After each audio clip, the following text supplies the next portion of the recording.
श्री वृंदावन बिहारी लाल की जय।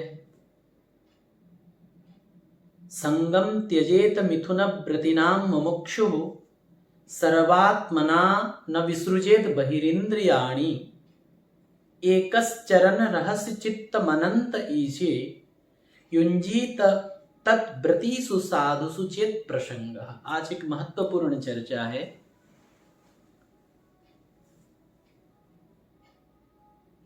मोक्षकामी पुरुष को अथवा भगवत प्राप्ति भगवत प्रेम प्राप्ति चाहने वाले व्यक्ति को संगम त्यजेत मिथुन व्रतीनां,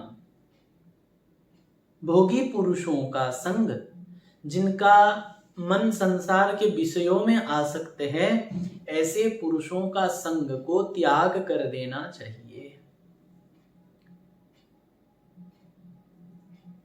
क्योंकि जैसा करो संग वैसा चढ़े रंग, जैसा पियो पानी वैसा बने बानी। पहले जो भजनानंदी भगवत प्राप्त महापुरुष हुए, आचार्य गण हुए, उन्होंने अपने आचरण में इस शिक्षा दिए हैं कि ईमानदारी से भजन करने वाले व्यक्ति को कभी भी किसी प्रकार के विषयों का संग नहीं करना चाहिए। यहां तक कि नृपति द्वार ठाड़े रहे दर्शन आशा यासुके, आसुधीर उद्योत कर रसिक छाप हरिदास की। राजा महाराज, बड़े बड़े धनवान सेठ साहूकार द्वार पर खड़े रहते थे,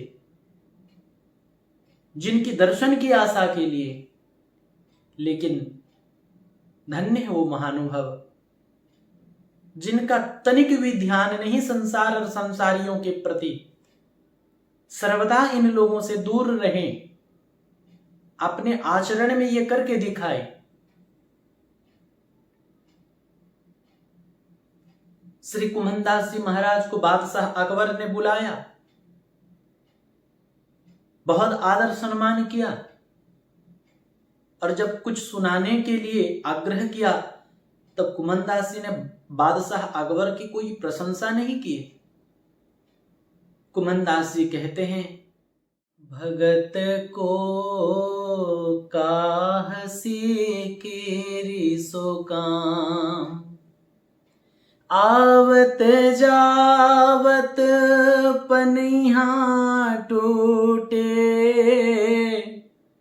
बिसर गए हरि नाम, भगत को काहसी केरी सो काम। कुमनदास जी कहते हैं, भक्तों का क्या काम है फतेहपुर सीकरी में, विषयी बादशाह के पास, जिनके निकट आने से, जिनके संग करने से भगवान के नाम की विस्मृति हो जाए, भगवान की लीला चिंतन की विस्मृति हो जाए, ऐसे विषयों का संग भगवत भक्त को अथवा भगवत प्रेम चाहने वाले व्यक्ति को, मुमुक्षु व्यक्ति को, संसार के माया प्रपंच से जो मुक्त होना चाहते हैं, ऐसे व्यक्तियों को कभी भी विषयी व्यक्तियों का संग नहीं करना चाहिए, भोगी प्राणियों का संग नहीं करना चाहिए। और सर्वात्मना न विसृजेत बहि इंद्रियाणि, एक क्षण के लिए भी अपने इंद्रियों को बहिर्मुखी होने का सुयोग नहीं देना चाहिए। क्योंकि भगवान की माया बड़ी प्रबल है, अति प्रचंड रघुपति की माया। और ये जो इंद्रिय द्वार हैं, गोस्वामी जी कहते हैं, इंद्रिय द्वार झरोखा नाना। यहां सब देवता बैठे हुए हैं, थोड़ा सा विषय का चिंतन हुआ, विषय रूपी हवा आया तो ये अपने द्वार खोल देते हैं और व्यक्ति को विषयी बना देते हैं, विषय का कृत्य कराने लग जाते हैं। हर समय अपने इंद्रियों को दमन करते हुए, अपने इंद्रियों को केवल भगवत कार्य में लगाते हुए कभी भी विषय की ओर जाने न दे। एक क्षण के लिए भी बहिर्मुखी न करे। भगवान के नाम रूप लीला धाम का चिंतन के व्यतीत अन्य कोई चिंतन इंद्रियों के द्वारा न हो। इंद्रियों के द्वारा और कोई बहिर्मुखी क्रिया की चेष्टा बिल्कुल भी न हो।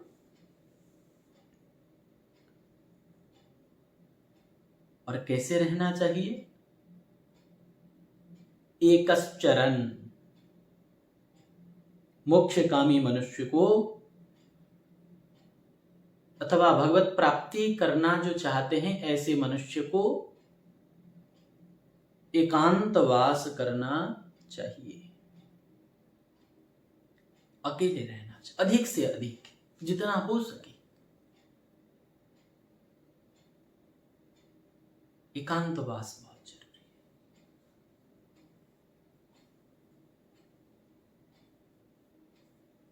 अकेले रहे एकांत में।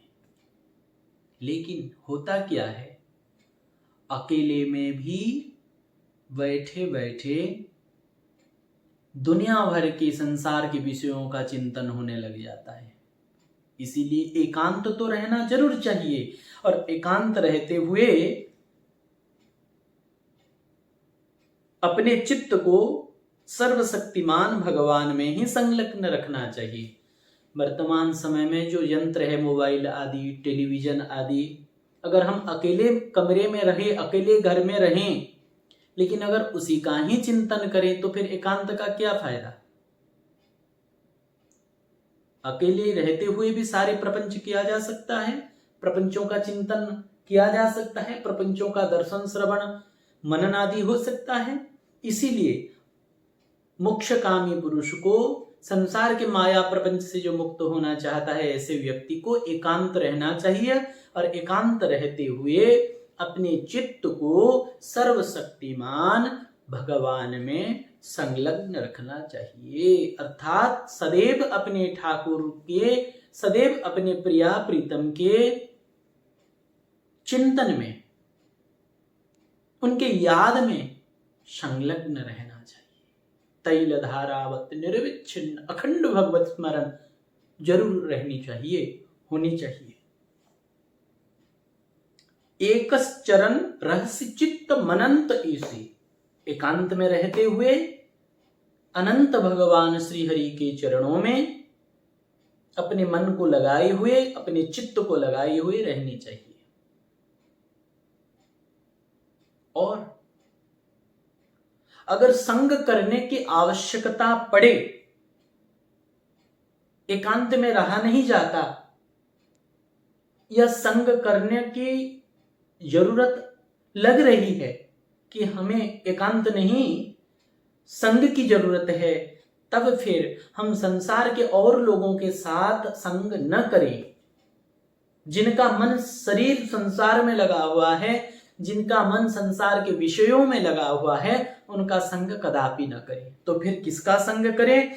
बोले जो अनन्य प्रेमी निष्ठावान महात्मा हैं, जिनका तन्मन प्राण भगवान में लग चुका है, अथवा भगवान में लगाने के लिए जो संत महात्मा सतत प्रयत्नशील हैं, ऐसे संतों का संग करना चाहिए।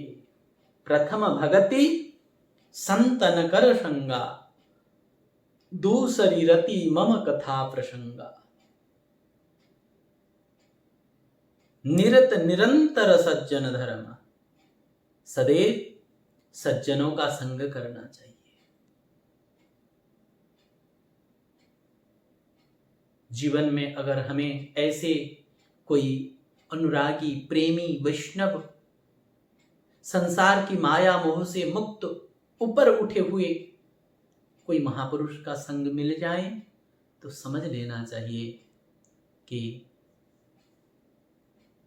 ये भगवत प्राप्ति का संकेत है। इसीलिए